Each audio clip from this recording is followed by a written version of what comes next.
আমদানি ব্যয়, বিদ্যুতের পাইকারি মূল্যহার বৃদ্ধি এবং সরকারি ভর্তুকির মাধ্যমে পূরণ বিবেচনায় বিদ্যুতের বিদ্যমান পাইকারি মূল্যহার 1.39 টাকা কিলোওয়াট ঘন্টা বৃদ্ধি করে 8.39 টাকা কিলোওয়াট ঘন্টা পুনর্নির্ধারণ করত আদেশ প্রদান করা হয়েছে। বিদ্যুতের পাইকারি মূল্যহার বর্ণিতভাবে বৃদ্ধি সত্ত্বেও বাংলাদেশ বিদ্যুৎ উন্নয়ন বোর্ডের অবশিষ্ট ঘাটতি পূরণে বছরে বাংলাদেশ বিদ্যুৎ উন্নয়ন বোর্ডকে সরকার কর্তৃক প্রায় 41,000 কোটি টাকা ভর্তুকি প্রদানের প্রয়োজন হবে এই মূল্য বৃদ্ধির পরেও।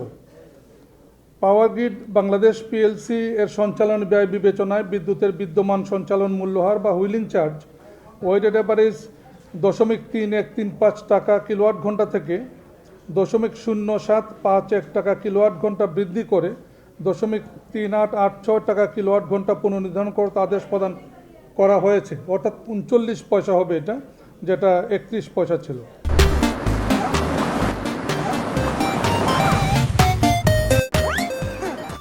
বিদ্যুতের পুনর্নির্ধারিত পাইকারি ও সঞ্চালন মূল্যহার এবং বিতরণ ব্যয় বিবেচনায় বিদ্যুৎ বিতরণ সংস্থা কোম্পানিসমূহের বিভিন্ন গ্রাহক শ্রেণীর বিদ্যমান খুচরা বিদ্যুৎ মূল্যহার ওয়েটেড অ্যাভারেজ 9.11 টাকা কিলোওয়াট ঘন্টা থেকে 1.52 টাকা কিলোওয়াট ঘন্টা বৃদ্ধি করে 10.63 টাকা কিলোওয়াট ঘন্টা পুনর্নির্ধারণ করতে আদেশ প্রদান করা হয়েছে।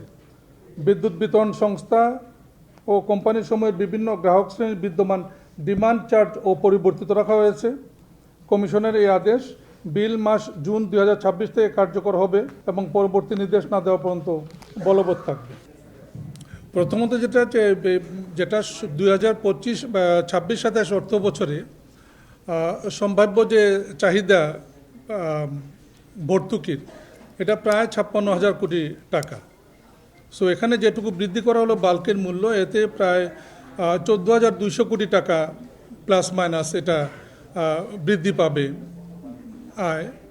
এর প্রেক্ষিতে আরও 41,000 কোটি টাকা ঘাটতি থাকবে সম্ভাব্য, যেটা ভর্তুকি আকারে দিতে হবে পিডিবিকে, সরকারকে।